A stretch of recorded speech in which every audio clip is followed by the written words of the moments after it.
In this recording, we are going to discuss calls in arrears. हम discuss करेंगे calls in arrears. ठीक है, तो कॉल्स इन एरियर्स आप देखिएगा क्या होता है. कॉल्स इन एरियर्स का मतलब वो पैसा जो मिलना बाकी है, वो हम देखते हैं. कॉल्स इन एरियर्स क्या होता है. जैसे मान लीजिए कंपनी ने 10,000 शेयर्स इशूड करे और कंपनी ने 10,000, पब्लिक ने 10,000 ही अप्लाई करे. फेस वैल्यू है 10 रुपये. एप्लीकेशन आपके आ गई 5 रुपये.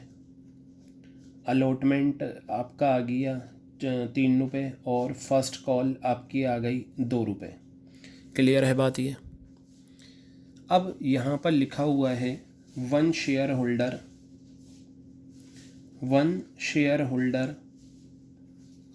Having 300 shares did not pay allotment money and call money. एक शेयर होल्डर था जिसके पास 300 शेयर्स थे. उसने ना तो अलॉटमेंट का पैसा दिया और ना कॉल मनी दी. कॉल का मतलब फर्स्ट कॉल का पैसा नहीं दिया. ऐसे questions we have done, but हमने कॉल्स इन एरियर्स को कंसिडर करके नहीं करा था. आज मैं दोनों तरीके आपको बताऊंगा. ठीक है, कॉल्स इन एरियर्स भी और कॉल्स इन मेंटेन करना और नहीं करना. ठीक है, तो चलिए हम करते हैं. यहाँ पर मैं इसे 2 पार्ट में बांट देता हूँ. यहाँ when calls in arrears is not maintained. जब कॉल्स इन एरियर्स हम मेंटेन नहीं करते. ठीक है, when calls in arrears is maintained. जब कॉल्स इन एरियर्स मेंटेन किया जाता है. मैंने लिखा जब कॉल्स इन एरियर्स मेंटेन नहीं करते और जब कॉल्स इन एरियर्स मेंटेन करते हैं. तो सबसे पहले एप्लीकेशन की तो एंट्री कर लेते हैं. वो तो सिंपल है, यहाँ भी वही होगी, यहाँ भी वही होगी, क्योंकि उसका तो सारा पैसा आ चुका है. कॉल्स इन एरियर्स का बेसिकली मतलब होता है जब कोई share holder, again I am telling you, जब कोई शेयर होल्डर अलॉटमेंट का पैसा ना दे, फर्स्ट कॉल का पैसा ना दे या आगे सेकंड कॉल का पैसा ना दे, तो जितना पैसा उसने नहीं दिया वो कहलाता है calls in arrears. Calls in arrears वो पैसा जो मिलना बाकी है. कॉल्स इन एरियर्स हमारी क्या होती है, असेट्स होती है, और असेट्स का नेचर है डेबिट. कॉल्स इन एडवांस हमारी लाइबिलिटी होती है. Again I repeat the definition of calls in arrears. Calls in arrears means if a share holder does not make the payment of allotment money or first call money or second call money, the amount which is not paid by the shareholder to the company is known as calls in arrears. Clear है बात. चलिए application का पैसा मंगाते हैं और देखते हैं हम एप्लीकेशन का क्या एंट्री बनती है हमारी. Bank account debit to share application account. I write here bank account debit to share application account. Okay, फिर यहाँ पर आप लिखिए 10,000. ये एंट्री जो होती है हमेशा अप्लाइड शेयर्स यहाँ 10,000 हैं. 5 रुपये की एप्लीकेशन है. कितना आ गया, 50,000 रुपये. और बेटा ये आ गया 50,000 रुपये आपका. बताइए क्लियर हो गई बात. अब ये एप्लीकेशन का पैसा मंगा लीजिए. तो मैं मंगाता हूँ. चलिए देखते हैं. Share application account debit to share capital. Share application account debit to share capital account कितना आ गया, 50,000 रुपये. और यह आ गया 50,000 रुपये. यही 2 एंट्रीज यहाँ हो जाएंगी, कोई प्रॉब्लम नहीं है. सेम, और यहाँ पर भी ये सेम, क्योंकि सारा पैसा आ चुका है. अब हम अलॉटमेंट को ड्यू करते हैं. तो चलिए अलॉटमेंट को ड्यू करने की एंट्री क्या होगी, share allotment account debit to share capital. Share allotment account debit to share capital account, ये एंट्री हो गई। अब आप चलिए यहाँ पर अमाउंट लिखिए, कितना आएगा। ये एंट्री हमेशा allotted shares, in this question allotted shares कितने हैं आपके, अगर आप देखें अलॉटेड शेयर्स हैं 10,000, so you will write here 10,000, और एक शेयर पे अलॉटमेंट कितना है 3 रुपये, तो ये आपका आ गया 30,000 रुपये, और ये आ गया आपका 30,000 रुपये। बताइए क्लियर हो गई बात, ये 30,000। अब आप ये जो अलॉटमेंट को आपने ड्यू करा है, ये पैसा मंगाइए। Bank account debit to share allotment, क्या लिखा मैंने यहाँ पर, bank account debit to share allotment account. Clear है? चलिए देखते हैं। मुझे ये बताइए, again I am telling you, अगर मैं आपसे पूछूं अलॉटमेंट का कितना पैसा लेना है, तो हमेशा जो ड्यू वाली एंट्री है उसमें देखा करें अलॉटमेंट किस अमाउंट से डेबिट हुआ है। 30,000 रुपये से डेबिट हुआ है, तो ये 30,000 रुपये आ गए। लेकिन अगर आप क्वेश्चन में पढ़ें तो एक शेयर होल्डर था जिसके पास 300 शेयर्स थे, उसने अलॉटमेंट का पैसा नहीं दिया। तो जो पैसा नहीं देता हम डायरेक्ट माइनस करते हैं। 300 शेयर्स पे एक शेयर पे अलॉटमेंट नहीं आया 3 रुपये, तो बेटा ये आ गया 29,100। बताइए क्लियर हो गई बात ये। तो ये था आपका अलॉटमेंट, जो पैसा नहीं आता हम डायरेक्ट माइनस कर देते हैं, और ऐसा हम करते आए हैं। ठीक है, अभी तक जो हमने करा है वो बिल्कुल ऐसे ही करा है। चलो फर्स्ट कॉल का देखते हैं। फर्स्ट कॉल को ड्यू कर लो। Share first call account debit, share first call account debit to share capital, share first call account debit to share capital account. Clear है बात ये? कितना है ये देखिए, 10,000 शेयर्स हैं आपके, और एक शेयर पे फर्स्ट कॉल कितनी है 2 रुपये, कितना आ गया 20,000 रुपये, और ये आ गया आपका 20,000 रुपये। बताइए क्लियर है बात?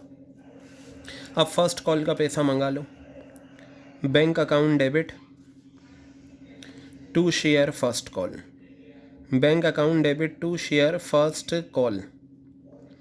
आप मुझे ये बताइए आपको फ़र्स्ट कॉल का पैसा कितना लेना है। जब भी मैं ये कहूँ कि फ़र्स्ट कॉल का कितना पैसा लेना है, आप ड्यू वाली एंट्रीज़ में देखिए फ़र्स्ट कॉल किस अमाउंट से डेबिट हुआ है। 20,000 रुपये से फ़र्स्ट कॉल डेबिट हुई है, तो ये 20,000 रुपये मैंने यहाँ लिखे। अब आप मुझे ये बताइए, एक शेयर होल्डर था जिसके पास 300 शेयर्स थे, उसने फ़र्स्ट कॉल का पैसा नहीं दिया, तो फ़र्स्ट कॉल के 300 शेयर्स पे 2 रुपये के हिसाब से नहीं दिए, 300 इंटू 2, तो बेटा ये कितना आ गया 19,400, और ये आ गया 19,400। क्लियर हो गई बात? तो ये तो हम करते आए हैं। ये कहलाता है जब कॉल्स इन एरियर्स मेंटेन नहीं होता। तो जो पैसा नहीं आता, जैसे इस क्वेश्चन में अलॉटमेंट का पैसा नहीं आया, फर्स्ट कॉल का पैसा नहीं आया, तो जो पैसा नहीं आया हम डायरेक्ट माइनस कर देते हैं। क्या करते हैं हम? ये डायरेक्ट माइनस कर देते हैं। अब हम बात करते हैं अगर कॉल्स इन एरियर्स मेंटेन हो। क्लियर है बात ये? तो चलिए देखते हैं। सबसे पहले अलॉटमेंट को तो ड्यू करते हैं। अब ये अलॉटमेंट को ड्यू करेंगे, सेम एंट्री कर देता हूँ मैं यहाँ पर, share allotment account debit to share capital, share allotment account debit to share capital account. कितना अमाउंट है ये? 30,000 रुपये, और ये 30,000 रुपये, ये आ गया। चलिए अब हम देखते हैं अलॉटमेंट का पैसा मंगाते हैं। 30,000 रुपये हमें चाहिए, लेकिन हमें 30,000 नहीं मिले। हमें कितने मिले हैं? 300 शेयर्स पे कम मिले हैं। तो देखिए, bank account debit to share allotment. बेटा अब मुझे एक चीज़ ये बताइए, आपको अलॉटमेंट का पैसा कितना लेना है? 30,000 रुपये। क्या सारा पैसा आ गया? आंसर इज़ नो, क्योंकि एक शेयर होल्डर था जिसके पास 300 शेयर्स थे, उसने 300 शेयर्स पे अलॉटमेंट का पैसा नहीं दिया। तो 30,000 रुपये लेने थे, माइनस कर दो। 300 शेयर्स पे 3 रुपये के हिसाब से उसने 900 रुपये नहीं दिए, तो आपके पास कितना आया? 29,100 आया आपके पास। क्लियर है बात? अब आप मुझे बताएं, यहाँ आप कॉल्स इन एरियर्स मेंटेन कर रहे हो, कॉल्स इन एरियर्स का मतलब होता है वो पैसा जो मिलना बाकी है, और हर वो पैसा जो मिलना बाकी होता है वो हमारी असेट्स होता है, और उस असेट्स का नाम है कॉल्स इन एरियर्स। और कॉल्स इन एरियर्स हमारी असेट्स है, असेट्स का नेचर डेबिट। तो मैं यहाँ पर कॉल्स इन एरियर्स को क्या करूँगा, डेबिट करूँगा। क्या करूँगा मैं यहाँ पर कॉल्स इन एरियर्स को डेबिट करूँगा। कितना अमाउंट है, 300 शेयर्स पे 3 रुपये के हिसाब से 900, और ये आ गया 30,000 रुपये। अब आप दोनों एंट्रीज़ को कंपेयर करो, चाहे कॉल्स इन एरियर्स हम मेंटेन करें या ना करें, ड्यू वाली एंट्री सेम है, ठीक है। और जिस टाइम का कॉल्स इन एरियर्स है अगर हम मेंटेन करते हैं, जिस टाइम का कॉल्स इन एरियर्स है उस टाइम में कॉल्स इन एरियर्स क्या हो जाएगा, डेबिट हो जाएगा। ये लिख लेना ये बात, जिस टाइम का कॉल्स इन एरियर्स है उस टाइम में क्या हो जाएगा, ये डेबिट हो जाएगा। क्लियर हो गई बात ये।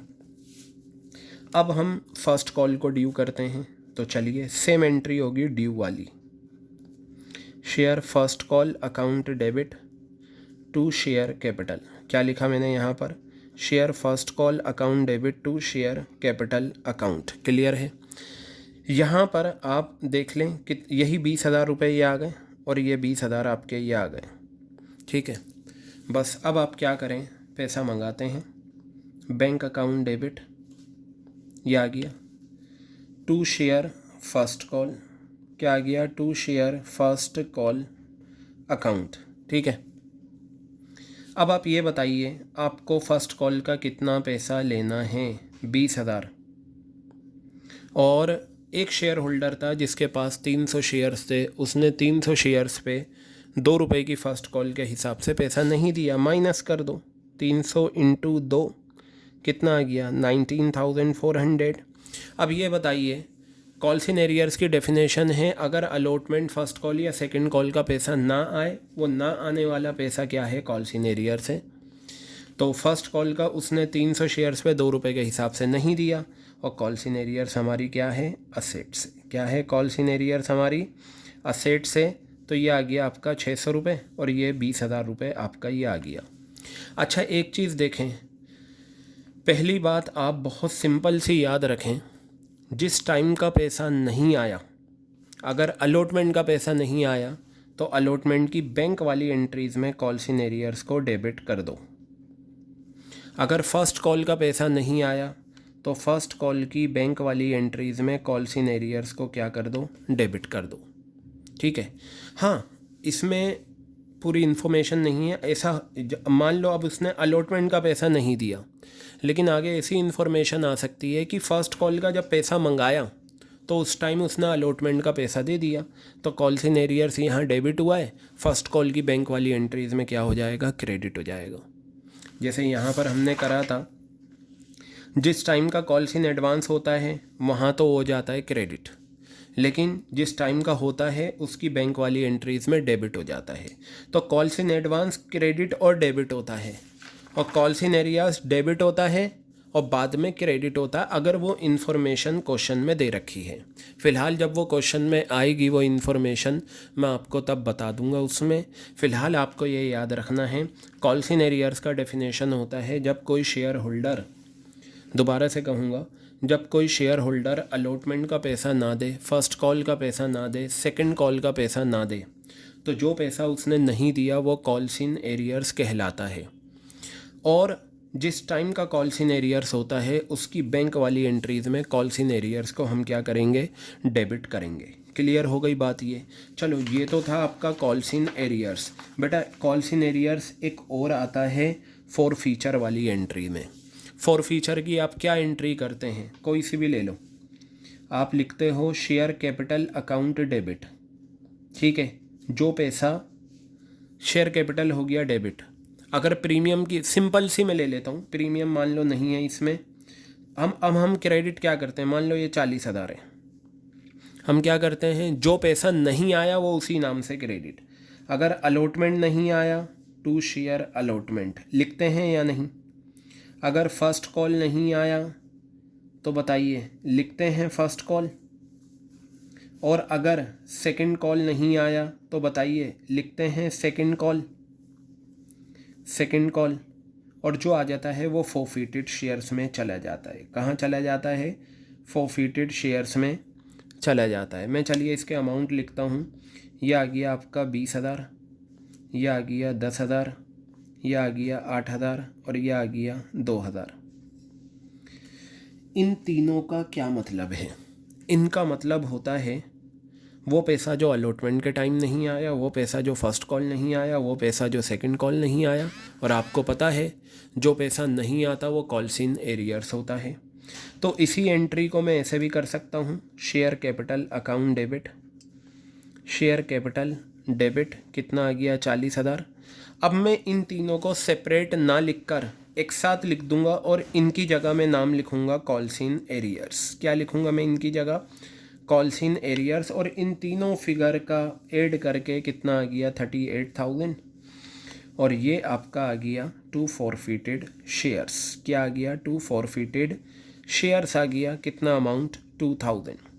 तो बेटा ये कॉल्स इन एरियर्स जो मेंटेन होता है वो फॉरफीचर में भी होता है, और अगर हम मेंटेन नहीं करते तो हम ये करते हैं। तो याद रखना ये जो होता है ये कॉल्स इन एरियर्स होता है। अब सवाल ये आता है क्या कॉल्स इन एरियर्स मेंटेन करना कंपलसरी है? तो मैं आपको बता दूं, कॉल्स इन एरियर्स मेंटेन करना कंपलसरी नहीं है।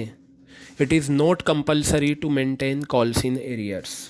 अगर क्वेश्चन साइलेंट है, अगर क्वेश्चन साइलेंट है तो हम कॉल्स इन एरियर्स मेंटेन नहीं करेंगे। और अगर क्वेश्चन ने कहा है कॉल्स इन एरियर्स मेंटेन करना, अगर क्वेश्चन ने कहा है कॉल्स इन एरियर्स मेंटेन करना तो कंपलसरी है, फिर आप मेंटेन करो। और जब मेंटेन करोगे तो कहाँ पर आएगा, क्या क्या डिफरेंसेस आएंगे? जिस टाइम का कॉल्स इन एरियर्स हो वहाँ पर आप डेबिट कर दो, और फॉरफीचर वाली एंट्रीज़ में बस जो पैसा नहीं आता वो कॉल्स इन एरियर्स के नाम से लिख दो। कॉल्स इन एडवांस कहे या ना कहे मेंटेन करना कंपलसरी होता है। कॉल्स इन एरियर्स कहेगा तो मेंटेन करेंगे, नहीं कहेगा तो ये आपके ऊपर है, आप मेंटेन करो या ना करो, दोनों तरीक़ों से आंसर सेम आएगा। तो मैं आखिर में एक बार दोबारा से आपको रिवाइज़ करा देता हूँ। वो क्या है? कॉल्स इन एडवांस की जब भी बात आएगी, जिस टाइम पर कॉल्स इन एडवांस का पैसा आया है, इस क्वेश्चन में अलॉटमेंट के टाइम आया, जिस टाइम पर कॉल्स इन एडवांस का पैसा आया है उसकी बैंक वाली एंट्रीज़ में कॉल्स इन एडवांस क्रेडिट हो जाएगा, और जिस टाइम का कॉल्स इन एडवांस है उसकी बैंक वाली एंट्रीज़ में डेबिट हो जाएगा। क्लियर है? कॉल्स इन एरियर्स, जिस टाइम का पैसा नहीं आया उसकी बैंक वाली एंट्रीज़ में कॉल्स इन एरियर्स डेबिट हो जाएगा, ये याद रखना।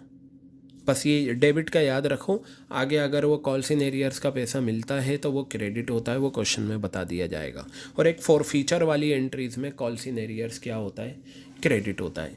तो बेटा अब जो आपके क्वेश्चन है ना, अगर आप देखें ये आपका प्रोराटा का असाइनमेंट है और इसमें बहुत सारे क्वेश्चंस आपको दे रखे हैं, और देखिए साफ मेंशन भी करते हैं क्वेश्चन में कि आपको कॉल्स इन एरियर्स मेंटेन करना है या नहीं करना। जैसे एक क्वेश्चन यही लीजिए, ये आपका प्रीवियस ईयर में आया हुआ क्वेश्चन है। बताया pass necessary journal entries in the books of Crore limited, open calls in arrears and calls in advance account wherever necessary. जहाँ कहीं भी ज़रूरी हो calls in arrears calls in advance account open करो, तो आपको ओपन करके दिखाना कंपलसरी है। क्लियर हो गई बात ये? ठीक है, तो इस तरीके से हम क्या करते हैं, कॉल्स इन एरियर्स और कॉल्स इन एडवांस ओपन करते हैं। तो अभी हम ये क्वेश्चन सारे करेंगे, तकरीबन 7-8 क्वेश्चंस हैं। ये 18 में भी आया, 19 में भी आया, 20 में भी आया। देखिए क्वेश्चन नंबर 46 से अगर आप देखें, बल्कि यहाँ पर मैं आ जाऊँ, ये आपका 17 से, और ये आपका जो 44 से लेकर आखिर तक, ये सारे क्वेश्चन ऐसे हैं जिनमें आपको calls in arrears calls in advance maintain करना है। ठीक है, तो हम इन्हीं क्वेश्चंस को अपनी प्रैक्टिस में लाएंगे और देखेंगे किस तरीके से हम इन्हें मेंटेन करते हैं। फ़िलहाल ये जो calls in arrears calls in advance का कॉन्सेप्ट मैंने आपको समझाया है, इसे बहुत अच्छे से आप प्रैक्टिस कर लेना, क्योंकि काफ़ी इम्पोर्टेंट है। नो डाउट प्री बोर्ड वो आपका जो फाइनल का एग्ज़ाम होगा 8 मार्क्स में चॉइस आएगी। अगर दोनों चॉइस में ही calls in arrears calls in advance है और आपको पता नहीं, then you won't do the questions of calls in arrears calls in advance. लेकिन याद रखना अकाउंट्स में जो मार्क्स होते हैं वो स्टेप वाइज मार्क्स होते हैं, आपको करके आना है सब कुछ। तो ये था आपका calls in arrears calls in advance का कॉन्सेप्ट। अब हम करेंगे आगे के नेक्स्ट क्वेश्चन प्रोराटा अलॉटमेंट के।